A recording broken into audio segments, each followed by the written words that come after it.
The night of April 11th, 1861 was unusually warm in New York City. At a private dinner in a mansion on West 14th Street, 12 of the richest men in America raised their glasses to a toast. No newspaper would ever print. The cotton corner closes forever. Less than 24 hours later, at 4:30 in the morning, Confederate batteries opened fire on Fort Sumter. The roar that rolled across Charleston Harbor was heard all of the way to Wall Street as the sound of the greatest financial payoff in the history of the young republic. What the country believed was the opening shot of a moral crusade over slavery and union was in the mahogany-paneled back rooms of Lower Manhattan, nothing less than the final cash-out of a conspiracy 7 years in the making, a conspiracy in which a tight circle of bankers, brokers, and speculators had deliberately driven the South to the brink of ruin, then handed it the match and the gasoline, knowing that when the explosion came they would own the ashes and everything that grew from them. This is the true ledger of the American Civil War, the one written not in blood but in ink, the one that shows how a handful of men turned 4 million human beings into collateral, inflated the biggest slave-backed bubble the world had ever seen, and then popped it at exactly the right moment to make themselves richer than kings, while the nation tore itself apart.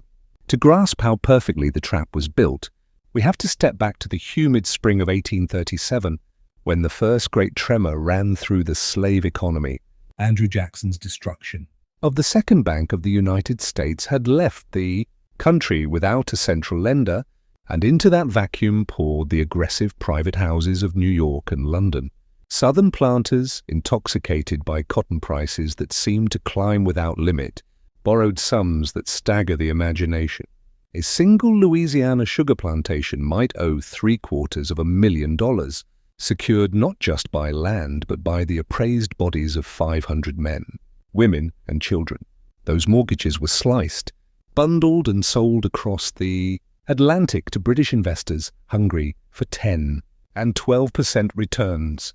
By the early 1850s, the total book value of enslaved human beings in the United States exceeded the combined worth of every railroad, factory, and bank on the continent. Human flesh had become the single largest financial asset in North America, and the paper that represented it was held almost entirely in Lower Manhattan and the City of London. It was the original toxic asset, and the men who traded it knew exactly how lethal it could be if the music ever stopped. The music almost stopped in 1857. A railroad bubble in the North burst first, but the shock wave hit the cotton belt like a tidal wave. Prices collapsed from nearly 20 cents a pound to under 10 cents in weeks. Planters who had borrowed against an expected bumper crop suddenly owed twice what their entire estates were worth. Auction bells rang day and night in Charleston, and New Orleans' families were torn apart to meet margin calls. In New York, the great merchant banks, Brown Brothers, Duncan Sherman, and the American arm of the Rothschilds stared into the abyss. If the South defaulted en masse, the European investors would come for their heads. Instead of foreclosing, the banks made a decision that was as brilliant as it was monstrous. They would refinance the South, extend maturities, lower interest rates for a season, but only on one unspoken condition. The South had to become more radical, more threatening, more willing to talk secession. Every additional year of debt servitude required another speech about Yankee oppression, another guarantee that slavery would never be contained, another promise that a Republican president would mean the end of the Southern way of life. Quietly, through trusted factors and paid editors, Wall Street began subsidizing the very fire-eaters who screamed loudest about Northern tyranny. The noose was loosened just enough to keep the patient breathing, but knotted tighter in exactly the places that would eventually strangle him. No one played this double game more skillfully than August Belmont, the Rothschild family's official agent in the United States. A suave, European-educated, German-Jewish immigrant with a duelist scar on his cheek and ice water in his veins, Belmont arrived in New York in 1837 with nothing but a letter of credit and a mandate to protect European money at any cost. By the late 1850s, his firm sat at the absolute center of the cotton credit web. His private correspondence with London is chilling. The crop is short again, he wrote in 1856, but the high price will more than compensate our friends, provided the planters do not become restless. That was the word he used for any hint that the South might try to create its own banking system or worse, secede and repudiate northern debts while honoring European ones. Belmont's mansion on Fifth Avenue became the unofficial headquarters of the Democratic Party's pro-Southern wing.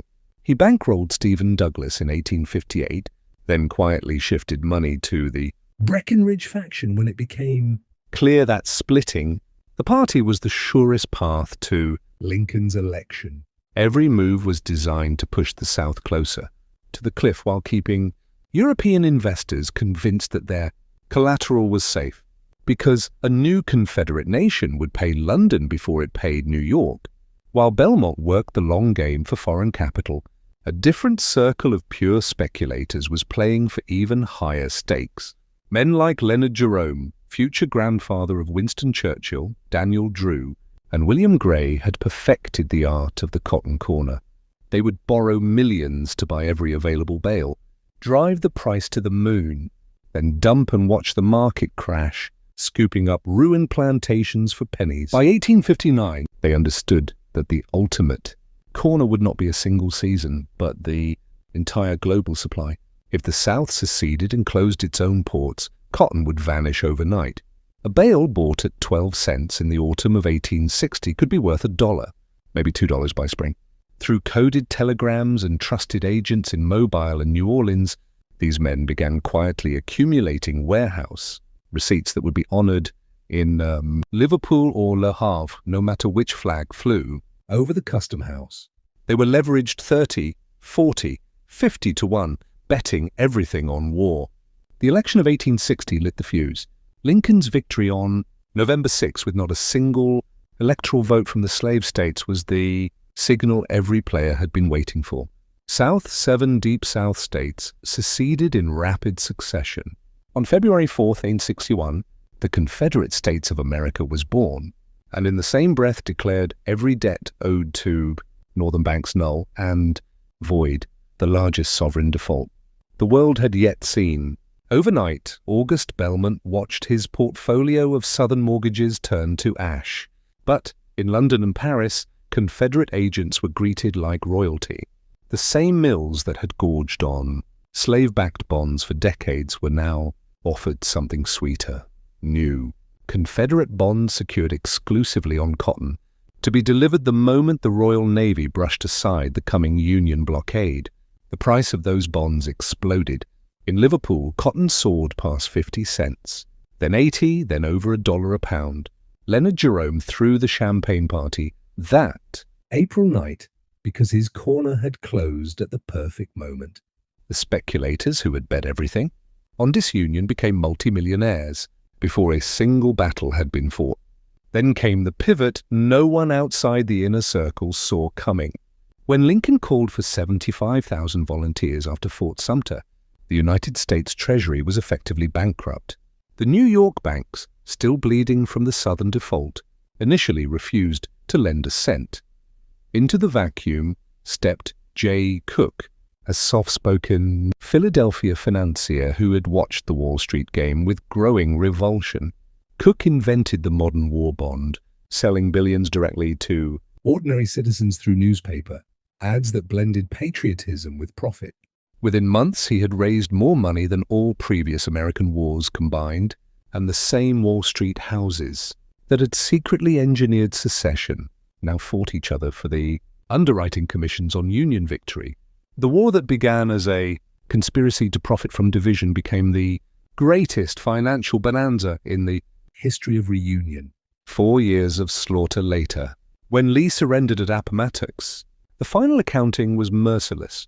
The great New York merchant banks emerged richer than ever, their earlier losses washed away in rivers of Union bond commissions and the fire sale, purchase of confiscated Southern land. The cotton speculators who had bet on war died among the wealthiest men in America. August Belmont spent the rest of his life trying to salvage what remained of the Rothschild stake in a defeated South. And 4 million human beings whose bodies had been the original collateral stepped out of the fields into a freedom that carried no deed to the soil they had worked for generations. The American Civil War is remembered as a moral earthquake that ended slavery and preserved the Union at the cost of 750,000 lives. But beneath the banners, the battles, and the soaring speeches ran a colder current of pure calculation. Wall Street discovered that human suffering could be securitized, that panic and patriotism could be manipulated with surgical precision, and that war itself could be the ultimate arbitrage opportunity. The cannons that thundered over Charleston Harbor on April 12, 1861, did not fire the first shot of a war over slavery or states' rights. They fired the starting gun for the greatest inside trade in American history.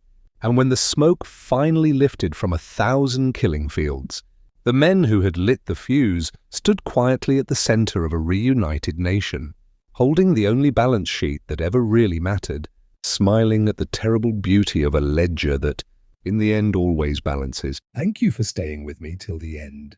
Here on The Scope, we dig past the headlines and uncover the hidden layers history tried to bury.